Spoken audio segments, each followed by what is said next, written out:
नमस्कार।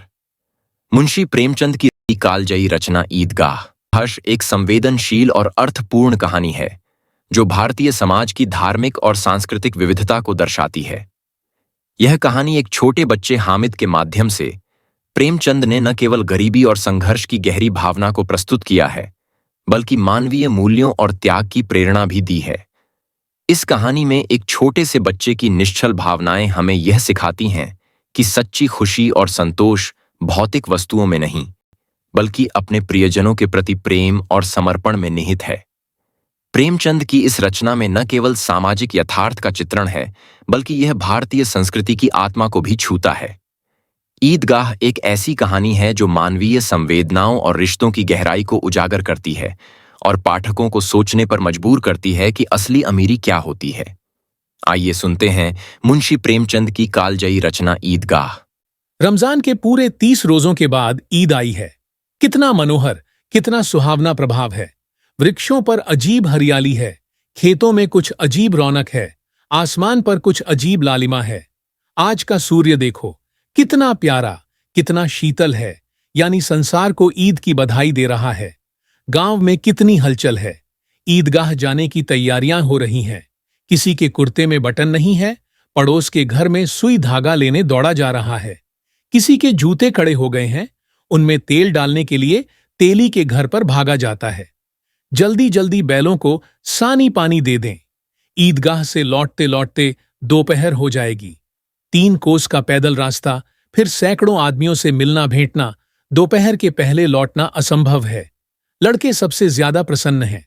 किसी ने 1 रोजा रखा है, वह भी दोपहर तक, किसी ने वह भी नहीं, लेकिन ईदगाह जाने की खुशी उनके हिस्से की चीज है। रोजे बड़े बूढ़ों के लिए होंगे, इनके लिए तो ईद है। रोज ईद का नाम रटते थे, आज वह आ गई। अब जल्दी पड़ी है कि लोग ईदगाह क्यों नहीं चलते। इन्हें गृहस्थी की चिंताओं से क्या प्रयोजन। सेवैयों के लिए दूध और शक्कर घर में है या नहीं, इनकी बला से ये तो सेवैयां खाएंगे। वह क्या जाने कि अब्बा जान क्यों बदहवास चौधरी कायम अली के घर दौड़े जा रहे हैं। उन्हें क्या खबर कि चौधरी आंखें बदल लें तो यह सारी ईद मुहर्रम हो जाए। उनकी अपनी जेबों में तो कुबेर का धन भरा हुआ है। बार बार जेब से अपना खजाना निकालकर गिनते हैं और खुश होकर फिर रख लेते हैं। महमूद गिनता है, 1 2 10 12, उसके पास 12 पैसे हैं। मोहसिन के पास 1 2 3 8 9 15 पैसे हैं। इन्हीं अनगिनती पैसों में अनगिनती चीजें लाएंगे, खिलौने, मिठाइयां, बिगुल, गेंद और जाने क्या क्या। और सबसे ज्यादा प्रसन्न है हामिद। वह 4-5 साल का गरीब सूरत दुबला पतला लड़का, जिसका बाप गत वर्ष हैजे की भेंट हो गया और मां न जाने क्यों पीली होती होती एक दिन मर गई। किसी को पता क्या बीमारी है, कहती तो कौन सुनने वाला था। दिल पर जो कुछ बीतती थी वह दिल में ही सहती थी, और जब न सहा गया तो संसार से विदा हो गई।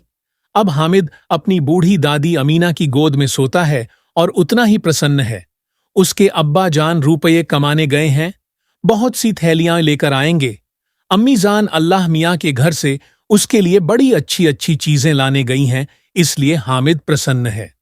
आशा तो बड़ी चीज है, और फिर बच्चों की आशा। उनकी कल्पना तो राई का पर्वत बना लेती है। हामिद के पांव में जूते नहीं हैं, सिर पर एक पुरानी धुरानी टोपी है जिसका गोटा काला पड़ गया है, फिर भी वह प्रसन्न है। जब उसके अब्बा जान थैलियां और अम्मी जान नियामतें लेकर आएंगी तो वह दिल से अरमान निकाल लेगा। तब देखेगा मोहसिन, नूरे और सम्मी कहां से उतने पैसे निकालेंगे। अभागिन अमीना अपनी कोठरी में बैठी रो रही है। आज ईद का दिन, उसके घर में दाना नहीं। आज आबिद होता तो क्या इसी तरह ईद आती और चली जाती। इस अंधकार और निराशा में वह डूबी जा रही है। किसने बुलाया था इस निगोड़ी ईद को। इस घर में उसका काम नहीं, लेकिन हामिद, उसे किसी के मरने जीने से क्या मतलब। उसके अंदर प्रकाश है, बाहर आशा। विपत्ति अपना सारा दलबल लेकर आए, हामिद की आनंद भरी चितवन उसका विध्वंस कर देगी। हामिद भीतर जाकर दादी से कहता है, तुम डरना नहीं अम्मा, मैं सबसे पहले आऊंगा, बिल्कुल न डरना। अमीना का दिल कचोट रहा है। गांव के बच्चे अपने अपने बाप के साथ जा रहे हैं। हामिद का बाप अमीना के सिवा और कौन है। उसे कैसे अकेले में ले जाने दे। उस भीड़ भाड़ से बच्चा कहीं खो जाए तो क्या हो। नहीं, अमीना उसे यूं न जाने देगी। नन्ही सी जान, 3 कोस चलेगा कैसे? पैर में छाले पड़ जाएंगे, जूते भी तो नहीं है। वह थोड़ी थोड़ी दूर पर उसे गोद में ले लेती, लेकिन यहां सेवैयां कौन पकाएगा? पैसे होते तो लौटते लौटते सब सामग्री जमा करके चटपट बना लेती। यहां तो घंटों चीजें जमा करते लगेंगे। मांगे का ही तो भरोसा ठहरा। उस दिन फहीमन के कपड़े सिले थे, 8 आने पैसे मिले थे। उस अठन्नी को ईमान की तरह बचाती चली आती थी इसी ईद के लिए, लेकिन कल ग्वालन सिर पर सवार हो गई तो क्या करती? हामिद के लिए कुछ नहीं है तो 2 पैसे का दूध तो चाहिए ही। अब तो कुल 2 आने पैसे बच रहे हैं। 3 पैसे हामिद की जेब में, 5 अमीना के बटुए में। यही तो बिसात है और ईद का त्योहार, अल्लाह ही बेड़ा पार लगावे। धोबन और नाइन और मेहतरानी और चुड़िहारिन सभी तो आएंगी। सभी को सेवैयां चाहिए और थोड़ा किसी को आंखों नहीं लगता। किस किस से मुंह चुराएगी, और मुंह क्यों चुराए? साल भर का त्योहार है। जिंदगी खैरियत से रहे, उनकी तकदीर भी तो उसी के साथ है। बच्चे को खुदा सलामत रखे, यह दिन भी कट जाएंगे। गांव से मेला चला और बच्चों के साथ हामिद भी जा रहा था। कभी सबके सब दौड़कर आगे निकल जाते, फिर किसी पेड़ के नीचे खड़े होकर साथ वालों का इंतजार करते। यह लोग क्यों इतना धीरे धीरे चल रहे हैं? हामिद के पैरों में तो जैसे पर लग गए हैं। वह कभी थक सकता है? शहर का दामन आ गया। सड़क के दोनों ओर अमीरों के बगीचे हैं। पक्की 4 दीवारी बनी हुई है। पेड़ों में आम और लीचियां लगी हुई हैं। कभी कभी कोई लड़का कंकड़ी उठाकर आम पर निशान लगाता है। माली अंदर से गाली देता हुआ निकलता है। लड़के वहां से 1 फरलांग पर हैं, खूब हंस रहे हैं।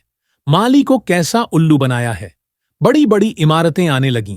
यह अदालत है, यह कॉलेज है, यह क्लब घर है।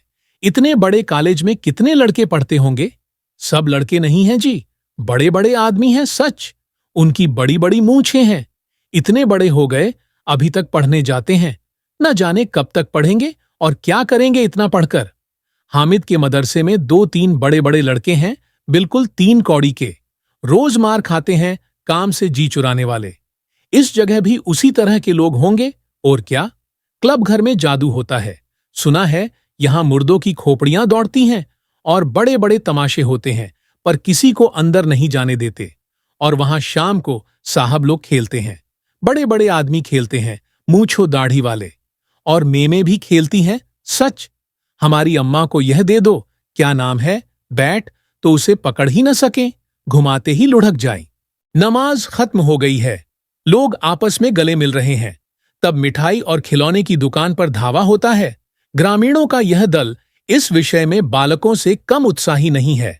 यह देखो, हिंडोला है, 1 पैसा देकर चढ़ जाओ। कभी आसमान पर जाते हुए मालूम होगे, कभी जमीन पर गिरते हुए। यह चरखी है, लकड़ी के हाथी, घोड़े, ऊंट छड़ों में लटके हुए हैं। 1 पैसा देकर बैठ जाओ और 25 चक्करों का मजा लो। महमूद और मोहसिन और नूरे और सम्मी इन घोड़ों और ऊंटों पर बैठते हैं। हामिद दूर खड़ा है। 3 ही पैसे तो उसके पास हैं। अपने कोष का 1/3 जरा सा चक्कर खाने के लिए नहीं दे सकता। सब चरखियों से उतरते हैं। अब खिलौने लेंगे। इधर दुकानों की कतार लगी हुई है। तरह तरह के खिलौने हैं। सिपाही और गुजरिया, राजा और वकील, भिश्ती और धोबिन और साधु। वाह, कितने सुंदर खिलौने हैं। अब बोला ही चाहते हैं। महमूद सिपाही लेता है, खाकी वर्दी और लाल पगड़ी वाला, कंधे पर बंदूक रखे हुए। मालूम होता है अभी कवायद किए चला आ रहा है। मोहसिन को भिश्ती पसंद आया। कमर झुकी हुई है, ऊपर मशक रखे हुए है। मशक का मुंह 1 हाथ से पकड़े हुए है। कितना प्रसन्न है। शायद कोई गीत गा रहा है। बस मशक से पानी उड़ेलना ही चाहता है। नूरे को वकील से प्रेम है। कैसी विद्वमता है उसके मुख पर। काला चोगा, नीचे सफेद अचकन, अचकन के सामने की जेब में घड़ी, सुनहरी जंजीर, 1 हाथ में कानून का पोथा लिए हुए। मालूम होता है अभी किसी अदालत से जिरह या बहस किए चले आ रहे हैं। यह सब 2-2 पैसे के खिलौने हैं। हामिद के पास कुल 3 पैसे हैं। इतने महंगे खिलौने वह कैसे ले? खिलौना कहीं हाथ से छूट पड़े तो चूर चूर हो जाए, जरा पानी पड़े तो सारा रंग घुल जाए। ऐसे खिलौने लेकर वह क्या करेगा, किस काम के? मोहसिन कहता है, मेरा भिश्ती रोज पानी दे जाएगा सांझ सवेरे। महमूद, और मेरा सिपाही घर का पहरा देगा, कोई चोर आएगा तो फौरन बंदूक से फैर कर देगा। नूरे और मेरा वकील खूब मुकदमा लड़ेगा। सम्मी और मेरी धोबिन रोज कपड़े धोएगी। हामिद खिलौनों की निंदा करता है। मिट्टी ही के तो हैं, गिरें तो चकनाचूर हो जाए। लेकिन ललचाई हुई आंखों से खिलौनों को देख रहा है और चाहता है कि जरा देर के लिए उन्हें हाथ में ले सकता। उसके हाथ अनायास ही लपकते हैं, लेकिन लड़के इतने त्यागी नहीं होते हैं, विशेषकर जब अभी नया शौक है। हामिद ललचाता रह जाता है। खिलौने के बाद मिठाइयां आती हैं। किसी ने रेवड़ियां ली हैं, किसी ने गुलाब जामुन, किसी ने सोहन हलवा। मजे से खा रहे हैं। हामिद बिरादरी से पृथक है। अभागे के पास 3 पैसे हैं, क्यों नहीं कुछ लेकर खाता? ललचाई आंखों से सबकी ओर देखता है। मोहसिन कहता है, हामिद रेवड़ी ले जा, कितनी खुशबूदार है। हामिद को संदेह हुआ, ये केवल क्रूर विनोद है। मोहसिन इतना उदार नहीं है, लेकिन यह जानकर भी वह उसके पास जाता है। मोहसिन धोने से एक रेवड़ी निकालकर हामिद की ओर बढ़ाता है। हामिद हाथ फैलाता है। मोहसिन रेवड़ी अपने मुंह में रख लेता है। महमूद, नूरे और सम्मी खूब तालियां बजा बजाकर हंसते हैं। हामिद खिसिया जाता है। मोहसिन, अच्छा, अब की जरूर देंगे हामिद, अल्लाह कसम, ले जाओ। हामिद, रखे रहो, क्या मेरे पास पैसे नहीं हैं? सम्मी, 3 ही पैसे तो हैं, 3 पैसे में क्या क्या लोगे? महमूद, हमसे गुलाब जामुन ले जाओ। हामिद, मोहमिन बदमाश है। हामिद, मिठाई कौन बड़ी नेमत है, किताब में इसकी कितनी बुराइयां लिखी हैं। मोहसिन, लेकिन दिल में कह रहे होंगे कि मिले तो खा लें, अपने पैसे क्यों नहीं निकालते? महमूद, हम समझते हैं इसकी चालाकी, जब हमारे सारे पैसे खर्च हो जाएंगे तो हमें ललचा ललचा कर खाएगा। मिठाइयों के बाद कुछ दुकानें लोहे की चीजों की, कुछ गिलट और कुछ नकली गहनों की। लड़कों के लिए यहां कोई आकर्षण न था। वे सब आगे बढ़ जाते हैं। हामिद लोहे की दुकान पर रुक जाता है। कई चिमटे रखे हुए थे। उसे ख्याल आया, दादी के पास चिमटा नहीं है। तवे से रोटियां उतारती हैं तो हाथ जल जाता है। अगर वह चिमटा ले जाकर दादी को दे दे तो वह कितना प्रसन्न होंगी। फिर उनकी उंगलियां कभी न जलेंगी। घर में एक काम की चीज हो जाएगी। खिलौने से क्या फायदा? व्यर्थ में पैसे खराब होते हैं। जरा देर ही तो खुशी होती है, फिर तो खिलौने को कोई आंख उठाकर नहीं देखता। यह तो घर पहुंचते पहुंचते टूट फूट बराबर हो जाएंगे, या छोटे बच्चे जो मेले में नहीं आए हैं जिद करके ले लेंगे और तोड़ डालेंगे। चिमटा कितने काम की चीज है। रोटियां तवे से उतार लो, चूल्हे में सेंक लो। कोई आग मांगने आए तो चटपट चूल्हे से आग निकालकर उसे दे दो। अम्मा बेचारी को कहां फुर्सत है कि बाजार आए, और इतने पैसे ही कहां मिलते हैं। रोज हाथ जला लेती हैं। हामिद के साथी आगे बढ़ गए हैं। सबील पर सब के सब शरबत पी रहे हैं। देखो सब कितने लालची हैं। इतनी मिठाइयां ली, मुझे किसी ने एक भी न दी। उस पर कहते हैं मेरे साथ खेलो, मेरा यह काम करो। अब अगर किसी ने कोई काम करने को कहा तो पूछूंगा, खाएं मिठाइयां? आप मुंह सड़ेगा, फोड़े फुंसियां निकलेंगी, आप ही जबान चटोरी हो जाएगी। तब घर से पैसे चुराएंगे और मार खाएंगे। किताब में झूठी बातें थोड़े ही लिखी हैं, मेरी जबान क्यों खराब होगी? अम्मा चिमटा देखते ही दौड़कर मेरे हाथ से ले लेंगी और कहेंगी, मेरा बच्चा अम्माओं के लिए चिमटा लाया है, कितना अच्छा लड़का है। इन लोगों के खिलौने पर कौन इन्हें दुआएं देगा? बड़ों की दुआएं सीधे अल्लाह के दरबार में पहुंचती हैं और तुरंत सुनी जाती हैं। मेरे पास पैसे नहीं हैं, तभी तो मोहसिन और महमूद यों मिजाज दिखाते हैं। मैं भी इनसे मिजाज दिखाऊंगा। खेलें खिलौने और खाएं मिठाइयां। मैं नहीं खेलता खिलौने, किसी का मिजाज क्यों सहूं? मैं गरीब सही, किसी से कुछ मांगने तो नहीं जाता। आखिर अब्बा जान कभी न कभी आएंगे, अम्मा भी आएंगी ही। फिर इन लोगों से पूछूंगा, कितने खिलौने लोगे? एक एक को टोकरियों खिलौने दूं और दिखा दूं कि दोस्तों के साथ इस तरह का सलूक किया जाता है। यह नहीं कि 1 पैसे की रेवड़ियां ली तो चिढ़ा चिढ़ाकर खाने लगे। सबके सब खूब हंसेंगे कि हामिद ने चिमटा लिया है। हंसें मेरी बला से। उसने दुकानदार से पूछा, यह चिमटा कितने का है? दुकानदार ने उसकी ओर देखा और कोई आदमी साथ न देखकर कहा, तुम्हारे काम का नहीं है जी, बिकाऊ है कि नहीं? बिकाऊ क्यों नहीं है और यहां क्यों लाद लाए हैं? तो बताते क्यों नहीं कै पैसे का है? 6 पैसे लगेंगे? हामिद का दिल बैठ गया।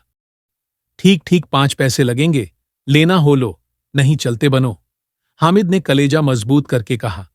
3 पैसे लोगे? यह कहता हुआ वह आगे बढ़ गया कि दुकानदार की घुड़कियां न सुने, लेकिन दुकानदार ने घुड़कियां नहीं दी, बुलाकर चिमटा दे दिया।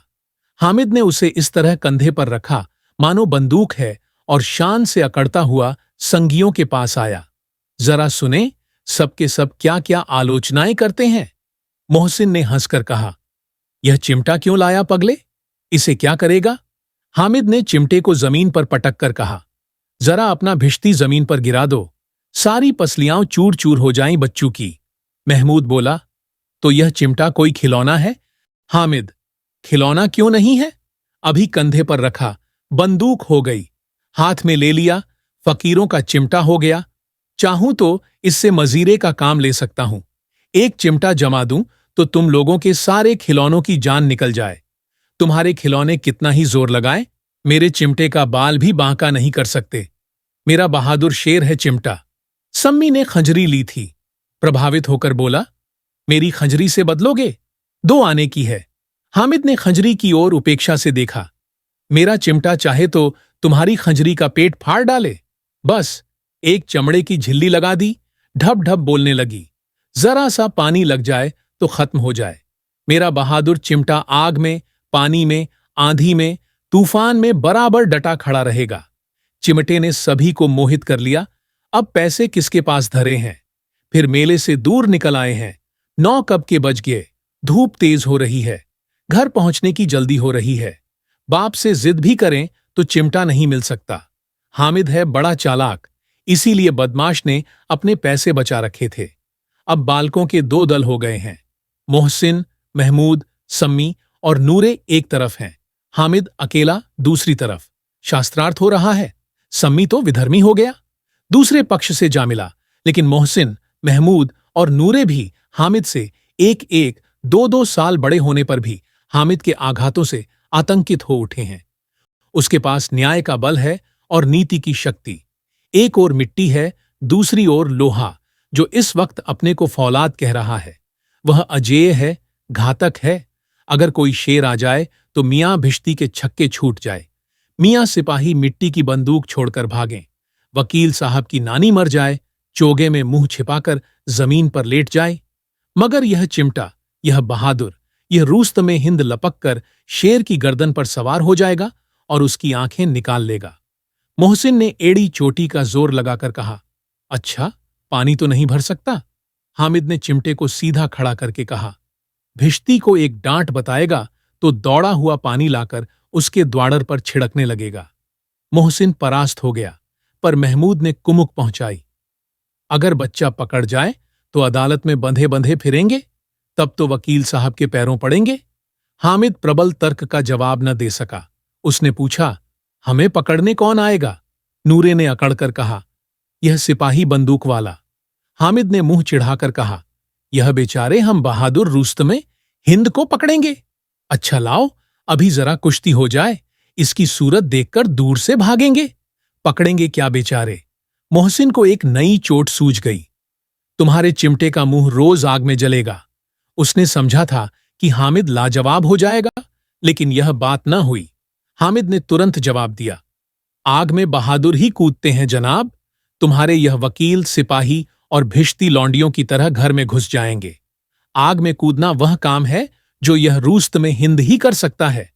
महमूद ने एक जोर लगाया, वकील साहब कुर्सी मेज पर बैठेंगे, तुम्हारा चिमटा तो बावर्ची खाने में जमीन पर पड़ा रहेगा। इस तर्क ने सम्मी और नूरे को भी सजीव कर दिया। कितने ठिकाने की बात कही है पट्टे ने।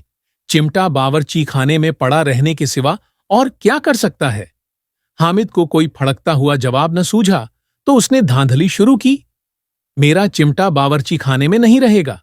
वकील साहब कुर्सी पर बैठेंगे तो जाकर उन्हें जमीन पर पटक देगा और उनका कानून उनके पेट में डाल देगा। बात कुछ बनी नहीं, खासी गाली गलौज थी, लेकिन कानून को पेट में डालने वाली बात छा गई। ऐसी छा गई कि तीनों सूरमा मुंह ताकते रह गए, मानो कोई ढेलचा कनकौआ किसी गंडे वाले कनकौए को काट गया हो। कानून मुंह से बाहर निकलने वाली चीज है। उसको पेट के अंदर डाल दिया जाना बेतुकी सी बात होने पर भी कुछ नयापन रखती है। हामिद ने मैदान मार लिया। उसका चिमटा रुस्तमे हिंद है। अब इसमें मोहसिन, महमूद, नूरे, सम्मी किसी को भी आपत्ति नहीं हो सकती। विजेता को हारने वालों से जो सत्कार मिलना स्वाभाविक है, वह हामिद को भी मिला। औरों ने 3-4 आने पैसे खर्च किए, पर कोई काम की चीज न ले सके। हामिद ने 3 पैसे में रंग जमा लिया। सच ही तो है, खिलौनों का क्या भरोसा, टूट फूट जाएंगे। हामिद का चिमटा तो बना रहेगा बरसों। संधि की शर्तें तय होने लगीं। मोहसिन ने कहा, जरा अपना चिमटा दो, हम भी देखें। तुम हमारा भिश्ती लेकर देखो। महमूद और नूरे ने भी अपने अपने खिलौने पेश किए। हामिद को इन शर्तों को मानने में कोई आपत्ति न थी। चिमटा बारी बारी से सबके हाथ में गया और उनके खिलौने बारी बारी से हामिद के हाथ में आए। कितने खूबसूरत खिलौने हैं। हामिद ने हारने वालों के आंसू पोंछे। मैं तुम्हें चिढ़ा रहा था। सच, यह चिमटा भला इन खिलौनों की क्या बराबरी करेगा, मालूम होता है। अब बोले। लेकिन मोहसिन की पार्टी को इस दिलासे से संतोष नहीं होता। चिमटे का सिक्का खूब बैठ गया है। चिपका हुआ टिकट अब पानी से नहीं छूट रहा है। मोहसिन, लेकिन इन खिलौनों के लिए कोई हमें दुआ तो न देगा? महमूद, दुआ को लिए फिरते हो, उल्टे मार न पड़े। अम्मा जरूर कहेंगी कि मेले में यही मिट्टी के खिलौने मिले। हामिद को स्वीकार करना पड़ा कि खिलौनों को देखकर किसी की मां इतनी खुश न होंगी जितनी दादी चिमटे को देखकर होंगी। 3 पैसों ही में तो उसे सब कुछ करना था और उन पैसों के इस उपयोग पर पछतावे की बिल्कुल जरूरत न थी। फिर अब तो चिमटा रुस्तमे हिंद है और सभी खिलौनों का बादशाह। रास्ते में महमूद को भूख लगी। उसके बाप ने केले खाने को दिए। महमूद ने केवल हामिद को सांझी बनाया। उसके अन्य मित्र मुंह ताकते रह गए। यह उस चिमटे का प्रसाद था। 11 बजे गांव में हलचल मच गई। मेले वाले आ गए। मोहसिन की छोटी बहन ने दौड़कर भिश्ती उसके हाथ से छीन लिया और मारे खुशी के जा उछली तो मियां भिश्ती नीचे आ रहे और सुरलोक सिधारे। इस पर भाई बहन में मार पीट हुई। दानों खूब रोए। उनकी अम्मा यह शोर सुनकर बिगड़ी और दोनों को ऊपर से 2-2 चांटे और लगाए। मियां नूरे के वकील का अंत उनके प्रतिष्ठानुकूल इससे ज्यादा गौरवमय हुआ। वकील जमीन पर या ताक पर तो नहीं बैठ सकता। उसकी मर्यादा का विचार तो करना ही होगा। दीवार में खूंटियां गाड़ी गई। उन पर लकड़ी का एक पटरा रखा गया। पटरे पर कागज का कालीन बिछाया गया। वकील साहब राजा भोज की भांति सिंहासन पर विराजे। नूरे ने उन्हें पंखा झलना शुरू किया। अदालतों में खस की टट्टियां और बिजली के पंखे रहते हैं, क्या यहां मामूली पंखा भी ना हो? कानून की गर्मी दिमाग पर चढ़ जाएगी कि नहीं? बांस का पंखा आया और नूरे हवा करने लगे। मालूम नहीं पंखे की हवा से या पंखे की चोट से वकील साहब स्वर्गलोक से मृत्युलोक में आ रहे और उनका माटी का चोला माटी में मिल गया। फिर बड़े जोर शोर से मातम हुआ और वकील साहब की अस्थि घूरे पर डाल दी गई। अब रहा महमूद का सिपाही। उसे चटपट गांव का पहरा देने का चार्ज मिल गया, लेकिन पुलिस का सिपाही कोई साधारण व्यक्ति तो नहीं जो अपने पैरों चले। वह पालकी पर चलेगा। एक टोकरी आई, उसमें कुछ लाल रंग के फटे पुराने चिथड़े बिछाए गए जिसमें सिपाही साहब आराम से लेटे। नूरे ने यह टोकरी उठाई और अपने द्वार का चक्कर लगाने लगे। उनके दोनों छोटे भाई सिपाही की तरह छोने वाले जागते लहो पुकारते चलते हैं, मगर रात तो अंधेरी ही होनी चाहिए। महमूद को ठोकर लग जाती है। टोकरी उसके हाथ से छूटकर गिर पड़ती है और मियां सिपाही अपनी बंदूक लिए जमीन पर आ जाते हैं और उनकी एक टांग में विकार आ जाता है। महमूद को आज झात हुआ कि वह अच्छा डॉक्टर है। उसको ऐसा मरहम मिला गया है जिससे वह टूटी टांग को आनन फानन जोड़ सकता है। केवल गूलर का दूध चाहिए। गूलर का दूध आता है, टांग जवाब दे देती है। शल्य क्रिया असफल हुई तब उसकी दूसरी टांग भी तोड़ दी जाती है। अब कम से कम एक जगह आराम से बैठ तो सकता है। एक टांग से तो न चल सकता था, न बैठ सकता था। अब वह सिपाही सन्यासी हो गया है। अपनी जगह पर बैठा बैठा पहरा देता है। कभी कभी देवता भी बन जाता है। उसके सिर का झालरदार साफा खुरच दिया गया है। अब उसका जितना रूपांतर चाहो कर सकते हो। कभी कभी तो उससे बाट का काम भी लिया जाता है। अब मियां, हामिद का हाल सुनिए। अमीना उसकी आवाज सुनते ही दौड़ी और उसे गोद में उठाकर प्यार करने लगी। सहसा उसके हाथ में चिमटा देखकर वह चौंकी। यह चिमटा कहाँ था? मैंने मोल लिया है। कै पैसे में? 3 पैसे दिए। अमीना ने छाती पीट ली। यह कैसा बेसमझ लड़का है कि दोपहर हुआ, कुछ खाया न पिया। लाया क्या? चिमटा। सारे मेले में तुझे और कोई चीज न मिली जो यह लोहे का चिमटा उठा लाया। हामिद ने अपराधी भाव से कहा। तुम्हारी उंगलियां तवे से जल जाती थीं, इसलिए मैंने इसे लिया। बुढ़िया का क्रोध तुरंत स्नेह में बदल गया, और स्नेह भी वह नहीं जो प्रगल्भ होता है और अपनी सारी कसक शब्दों में बिखेर देता है। यह मूक स्नेह था, खूब ठोस, रस और स्वाद से भरा हुआ। बच्चे में कितना त्याग, कितना सद्भाव और कितना विवेक है। दूसरों को खिलौने लेते और मिठाई खाते देखकर इसका मन कितना ललचाया होगा। इतना जब्त इससे हुआ कैसे? वहां भी इसे अपनी बुढ़िया दादी की याद बनी रही। अमीना का मन गदगद हो गया। और अब एक बड़ी विचित्र बात हुई। हामिद के इस चिमटे से भी विचित्र। बच्चे हामिद ने बूढ़े हामिद का पाठ खेला था।